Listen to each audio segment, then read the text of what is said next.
Pour donner un coup de pouce aux producteurs, il faut, serait-on tenté de dire, se laver les mains. File d'attente à l'extérieur, gel hydroalcoolique à l'entrée, une personne par famille, les mesures de sécurité se sont renforcées au fil des jours pour faire ses courses. Au marché de Saint-Georges-de-Didonne, ouvert 3 jours par semaine, les consommateurs semblent rassurés. C'est impeccable, ça fait une semaine que c'est mis en place, c'est propre, c'est net, on se sent en sécurité totale, quoi. Très bien, vraiment, si tout le monde pouvait être comme à Saint-Georges, ça serait génial. Ben oui, on est en famille, on est confinés, je sors, c'est moi qui sors, les autres restent. Les temps sont durs pour les commerçants qui ont subi de fortes baisses, mais ils s'accrochent à de petits signes, dérisoires mais réconfortants.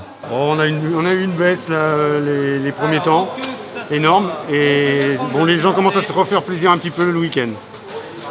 Les ventes recommencent un petit peu. Autre difficulté, se ravitailler.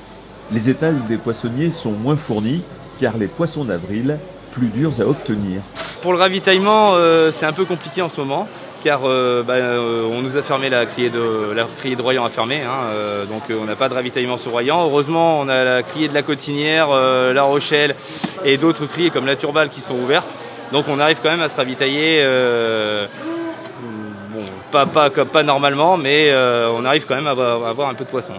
Comme partout, la vente à domicile est devenue monnaie courante, et les maraîchers s'adaptent d'une manière inhabituelle. Et le marché maintenant, vu qu'il est plus ouvert que 3 jours par semaine, on fait beaucoup de livraisons.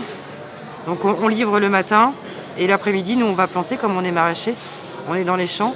On essaye de rendre des services, on livre aussi de l'eau aux gens quand ils nous en demandent. On fait des pots de pain de la boulangerie de Saint-Georges.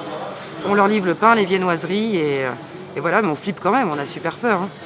Petit saut sur le marché de Royan.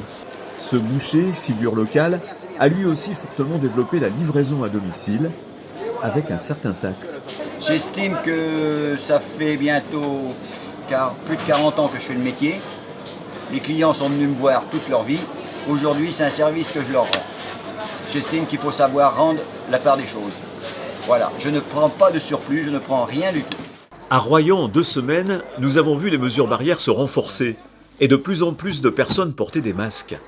En période de pénurie, beaucoup sont fabriqués maison ou achetés précédemment. Je suis absolument pas couturière du tout, donc ce masque-là, il revient du Népal, parce que je voyage régulièrement en Asie, je baroude sac à dos, et là-bas ils ont l'habitude, donc comme le Katmandou est particulièrement pollué, je me l'étais acheté là-bas, je l'ai ressorti de mon sac à dos. Nous l'avons un peu oublié, mais dans 1 semaine c'est Pâques. Petit tour chez un couple de chocolatiers. Le chocolat, dit-on, avec du magnésium, apporte du réconfort. Et ces artisans en auront bien besoin. Les matières premières sont rentrées et les ventes ne décollent pas. Pourtant, ici, on joue la carte de la qualité. Alors déjà, nous, c'est déjà aussi une bataille au quotidien, toute l'année, de valoriser un petit peu nos produits de qualité, avec des chocolats de qualité et du fait maison aussi, fini l'industriel.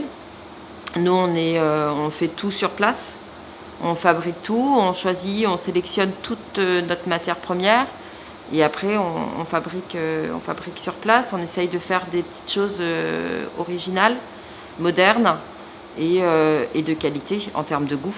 Original, mais aussi dans l'air du temps. Restez chez vous. Au marché, on le dit aussi avec humour. À la fin du confinement, je vous propose un petit pole dance.